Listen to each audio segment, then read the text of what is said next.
Man of the year, man of the year, man of the year. Welcome to the number one friendship podcast in the country. I'm Matt Ritter. I'm Aaron Cairo.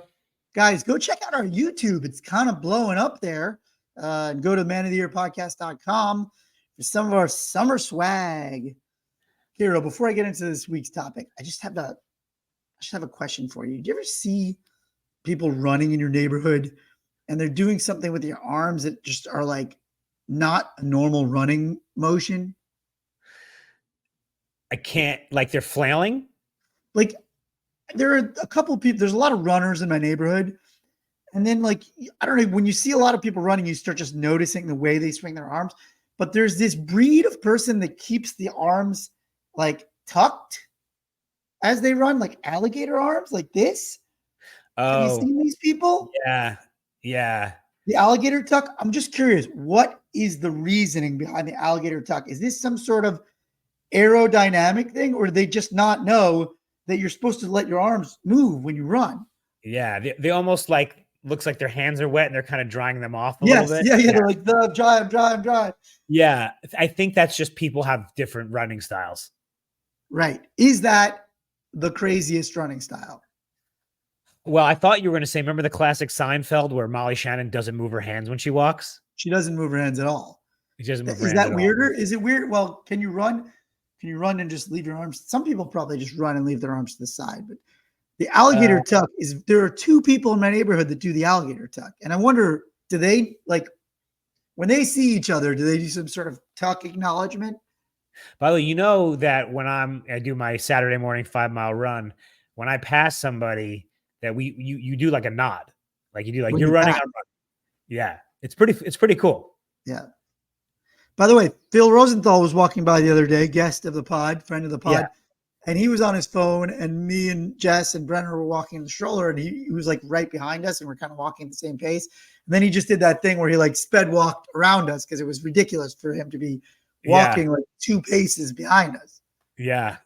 Didn't So even say respect hello. for like, he did a jog. No, he said hello. We did say hi, Okay, but good. then Okay. then it was like he said hello, but then we were like 2 feet in front of him the whole time, and it was like, that's weird. It's even crazier in LA. Like we're two New Yorkers. If you happen to get stuck behind someone in LA, it's like you're the only people on the sidewalk. No, I know. You have to make a move. You You have to got do to make something. your move. You got to be like, I'm going high. You got Yeah, hit around the wall. You got to, full trickle. yeah, cold trickle. He's going low. Anyway, that was way off Yeah, topic. But the yeah. topic of the day, this is kind of a weird one because we got multiple people reaching out about one sided friendships, extremely one sided friendships, to the point where it's like a lot of people are questioning whether they have a friendship or not. So I wanted to get into this sort of realm that apparently a lot of our listeners and maybe you have gotten into, maybe I have gotten into. I want to get into it where you actually may think you're friends with somebody, but it's kind of clear that they don't think you're a friend. And then I got an even deeper question from one of my buddies who was almost like, but is it okay, even if I'm like okay with it? Yeah, ask me what you asked me offline, like how he phrased it or how you phrased it. Like, can you be friends with someone who's not friends with you? Is that what you Yeah. asked? Yeah. Can you be friends with somebody who's not friends with you? So then, by the way, so then Instagram fed me because they heard us talking. This is the third part I didn't even tell you about. There's a big influencer named Solomon Bucci. Do you know this guy? No. Anyway, so he wrote something like yesterday, literally as we were discussing this. He wrote, I believe in friendship, but there's something dreadful about being friends with someone who's not friends with you, sharing things they wouldn't share with you, giving them preferential treatment they won't give to you, caring for them in ways they wouldn't reciprocate, inviting them for intimate events that they wouldn't invite you for. And it's even more painful when this realization hits you years after being delusional that a friendship existed. Well, when you pitched the first part of it to me the other day, and I was like, that doesn't make any logical sense. How could you be friends with someone who's not friends with you? I still don't understand that. So that's just nothing. Well, so, well, that's what basically this guy said, you're being delusional. But I Yeah. think a lot of us indulge in a bit of delusion, a bit of self-harm, a bit of self-destructive behaviors, but also sometimes we just want things. Like sometimes we just want somebody to like us. And this happens a lot in dating relationships. You hear this all the time where I know we all have that friend where like I can think of a couple of people offhand of Jess's friends who are like, yeah, I'm dating this guy. We've been dating for like 3 months. And I'm like, is that what he would say? Right. So Right. let's just be honest. It's not so far fetched that this goes on. I think we're used to it going on way more in the dating world where one person builds up these sort of trivial or like hookup or whatever, and they build it up into a full-fledged relationship. And then you kind of feel guilty when you hear it and you're like, oh man, is this person delusional? And you kind of are like, do I confront them or just let them feed into their delusion? Now, maybe it doesn't happen as often in friendship, or maybe you don't have experience with it, but I could definitely see how this happens because it happens all the time in dating. By the way, do you know what Gen Z calls being delusional? Delulu. Oh, you know this one. Ah, Wow.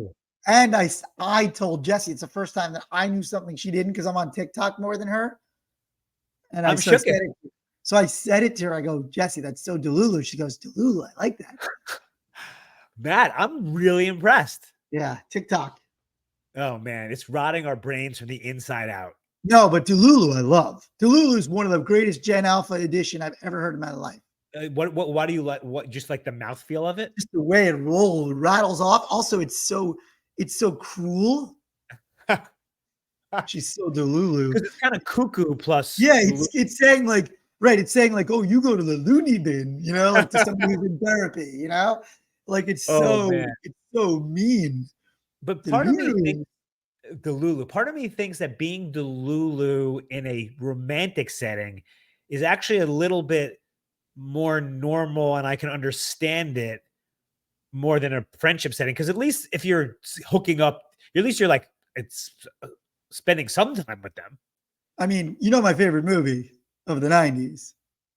And you so Cable Guy. Oh, yeah. I mean, that is your classic friend delusion. I think it's the only movie that I could think of, like really good movie with like, well, Talented Mr. Ripley is a bit of that too, where the guy's not getting the hint, but Cable Guy's full on. He's created that they're best friends, and the other guy's like, you're my cable guy. But the two sort of anecdotes you pitched me, one was from your friend, one was from the post. The latter seemed like, you know, he wasn't cognizant of it at the time until now. The former, your friend, seems like they know what's happening now. Right. I think he was asking for permission to have a one-sided, unrequited friendship. I don't even know what that means. Text them and say, want to get together, and they don't respond? No, I think it's more like what our list. So let me back up. We also have a listener question. Why don't I just jump right in because it feeds right into this. We got it from one of our super fans. Hold on, let me do our thing, guys. This is we're doing an early asking for a friend. Matt's going rogue. This is asking for a friend. If you have a listener question or ethical dilemma, send it to us on Instagram at Man of the Year Podcast, and we will answer on the show.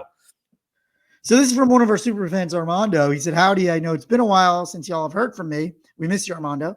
What are your ideas of friends that say they will like? Sorry. What are your ideas of friends that say they want to hang out, but they always have some other plans? Like, how many times is it okay to try to make plans? So I think really what Armando is saying is what my friend is saying is like, you have these people who act like they're your friend or like state that they're your friend or occasionally are, you know, your friend in the moment, but for all intents and purposes, when we define friend, they don't meet the definition in any realistic way. I think that's really what we're talking about, Carol.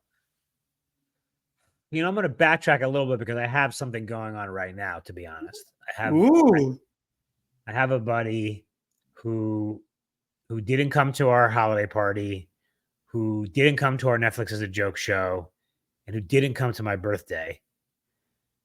Whoa, that's a big 0 for 3. It's a big 0 for 3, and I'm doing some soul searching here. Like, is this just a bad coincidence? You know, like what's going on here? So I think I need to have a conversation about it. But we are good friends, so I'm not So you sure. are going to have a convo about it. You're not just going to slice and dice. You mean just the excise from the life? No, Yeah, I this thought is you were just going to cut that mole off. no, I like this person. So I need to, I need to inquire as to what's going on. But like, so I'm gonna backtrack that I do see this happening. But this is someone who's already been a good friend. We've spent, many years doing fun stuff. This seems like these are people who they have never established a beachhead with yet. Well, we don't know that. We don't Right. know. It could be that too. I mean, it could, because it certainly happens a lot. What you're talking about is you have these people that you have good feelings about, but they're no longer doing any of the things that qualify for friendship, by the way, which is why Cairo came up with it a few episodes ago, friendship emeritus. Right. Well, friend emeritus to me is an old friend who nothing negative happened. You just don't see anymore. Exactly. Right. You're right. This is more negative. This is like somebody who's not treating you with friend behaviors, not being trustworthy, not inviting you to things, Yeah. and I not mean, speaking kindly to you. by the way, these are things that he likes. He likes parties. He likes comedy, but I gotta, Look, could be too busy, could just you're not a priority. And yeah. there's also downshifting to acquaintance, like Oh shit. Am I being downshifted? No one downshifts baby in the corner. nobody downshifts Cairo in the corner.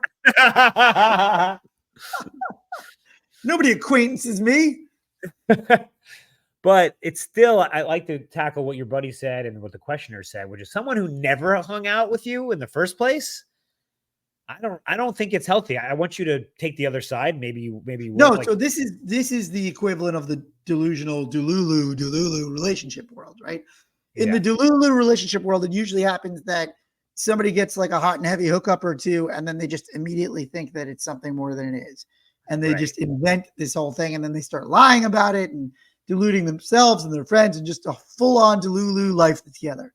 right. So I think in the friendship Delulu, I think you hang out with somebody once or twice, and then you've decided they're your friend, but they haven't really made that decision yet.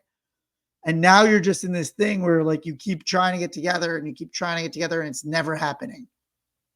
And for whatever reason, they're never getting together with you. And you've never really built a friendship, but you liked the times, you liked the way they made you feel because they're like fun and engaging in the moment. And you got a good feeling about it. So it had the things you thought it had the makings of a friendship, but it just never happened. And that could just be they just really don't want to be your friend or they're too busy. You don't know. And the problem is you're not at a level where you can communicate with them really about it. I last year I met actually another writer, and she was great, super cool, but like friendship wasn't really on. I didn't have the bandwidth, mental, physical, and metaphysical. Like my New Year's resolution is to honor the inner Yeah. circle. Like there was not a strong enough bond for me to do that. And she made a lot of outreach, which I basically parried away. Like what I'm on the other side now. What was I good? I'm not going to say let's not be friends. Right. That's I the was doing, problem. yeah, So I think that's really the problem is that the person on the other side doesn't want to say, I don't want to be friends. And it's funny. My wife, Jessie, actually said, we should cover this. We hadn't done it in a while. Friendship bandwidth. Because she said she doesn't have any bandwidth for new friends right now. yeah, and that's important. And listen, we're a podcast about making friends and honoring your existing friends. So Right. So sometimes, we're in a weird place right now because like we have all these new parent friends, but it's also like there's a lot going on there, and it's not totally realistic for us to just like go all in with all of these people. right? Because Jessie actually said, I want to like kind of parroting what you said New Year's wise. She's like, I want to spend more time with the friends that we've built up now that Yeah, things have settled a little more with Brenner. yeah. She's like, I want us to find time to do hangs with our core crew. That's why I think you sometimes, and I've said this to you, you feel like you spread yourself too thin. Yeah. But that's just what I like. Right. You like to be a mile long and Thin and crust, inch deep. thin crust friend. I like a thin crust friend pizza. Right. Kara You wants like a having deep dish. yeah, you No, like I a like big to look, but you know me. I don't do well if I don't feel like I'm just bombarded with stuff all the time. right. I don't want that 2 p.m. Fortress of Solitude. Okay, so to Armando. Okay, so you're on the side where you're getting basically parried away. Do you try something else, or you just give up, or do you just because I feel like your friend, not Armando, your friend was like, I don't mind it. Like I have a Right. literally So they're definitely coming at it from two different approaches. My friend was basically like, I think I have this one-sided thing.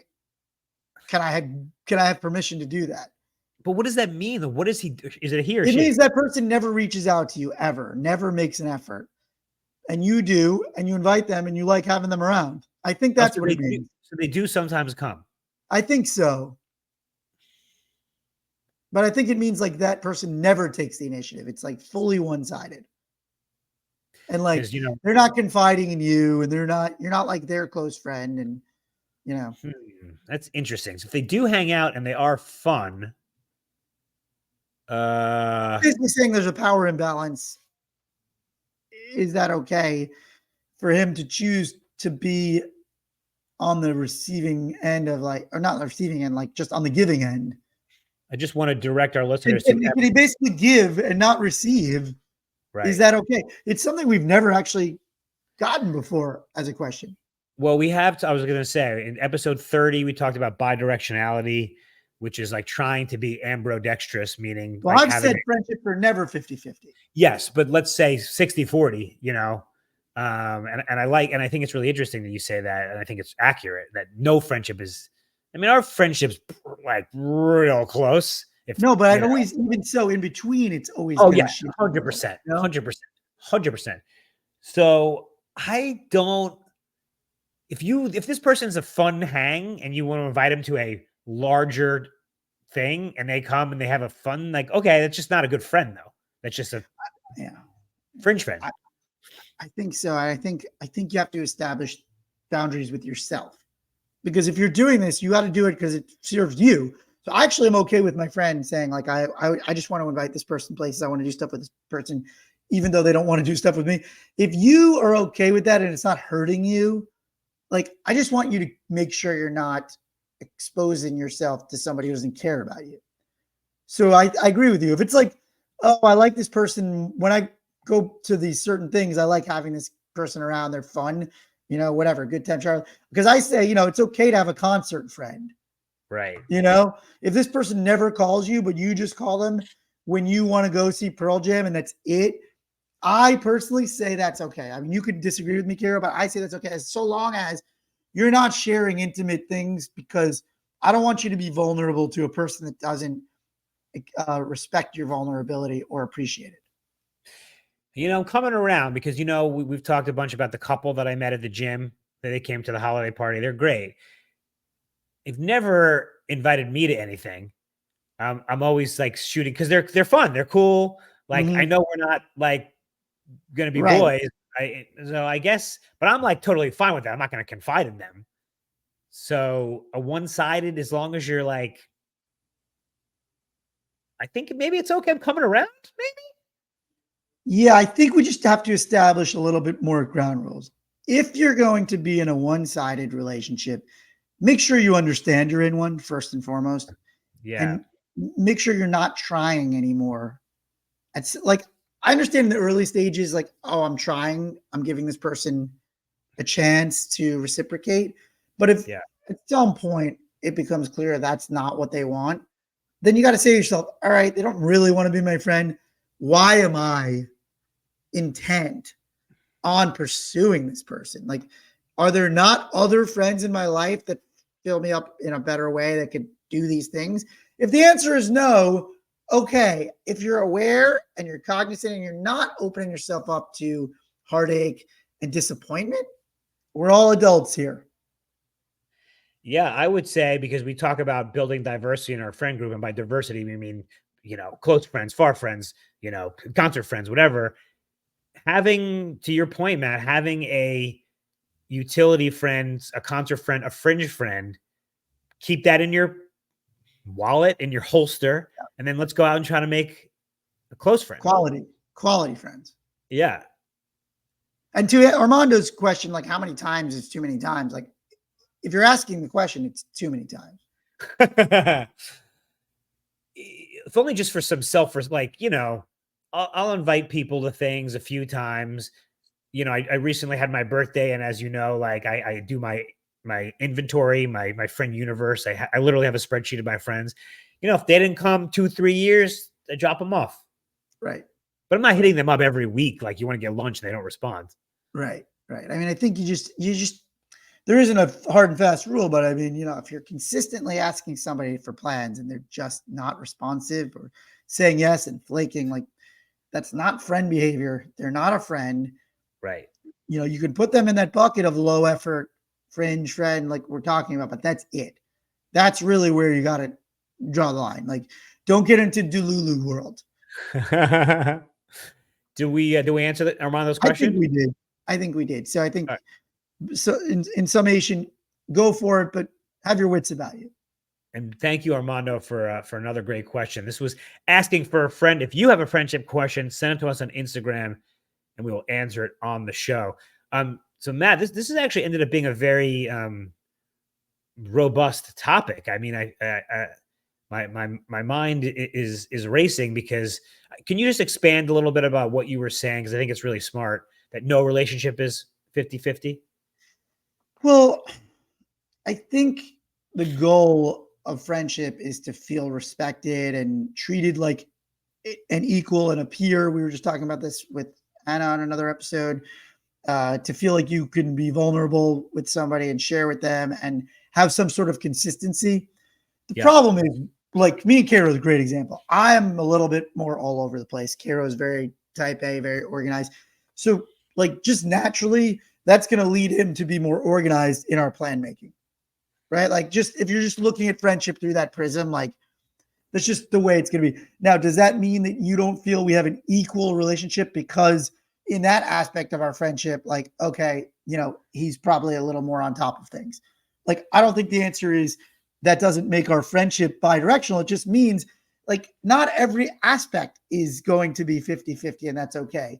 And like Jesse and I host at our house way more than a lot of other people. So I don't have an expectation that when I'm with another couple that if I just hosted them, they have to host me next.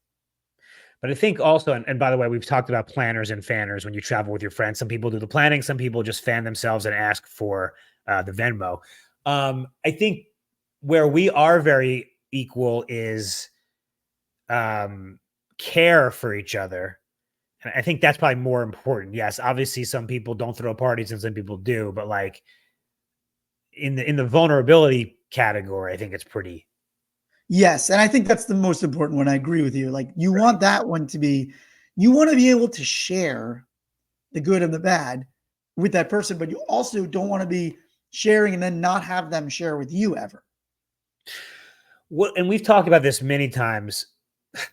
Sometimes we call them friendship vampires, but I don't think that applies here. Sometimes people will reach, let's say I'm going through something. I'll be reaching out to you a lot and you're not really reaching out to me, but that's also okay. I agree. People are different phases, different people going through different things. It's generally, you're not always at the same high or low in life. Right. As your friends, like it's very rare for a friend group to have everybody doing great or horrible at the same time. So of course, there's going to be a natural lift that you need to do for your friends sometimes. And maybe that lasts longer than you'd like, but that's real life. That's friendship. And some of your friends are, again, we did talk about vampires, right? You don't want to be in a friendship where it's just, that is the friendship. All you do is listen to them complain and they don't even hear you. Right. What if we take the phase thing out of it? Some people are more, and I'm using needy not in a pejorative sense. Some people need more relationship advice, just more dramatic. I'm doing air quotes.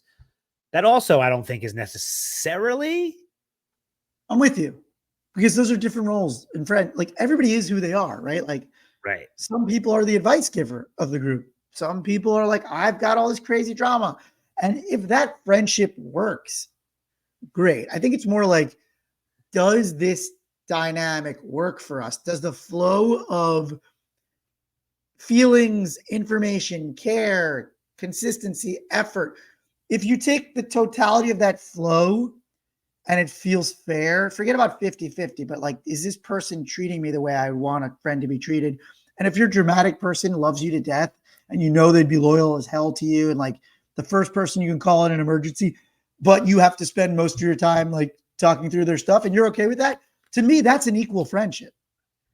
Have I ever told you how I try to give myself advice?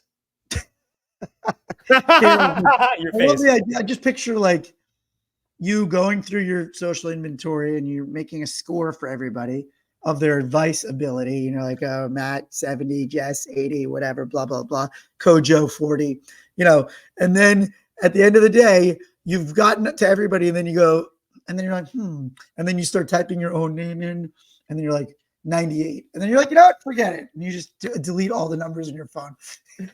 Oh my God. You're not wrong. I mean, it's more that I think everybody, every human, you're obviously better at giving advice than you are taking it. And I think you and I give good advice to each other, to other people.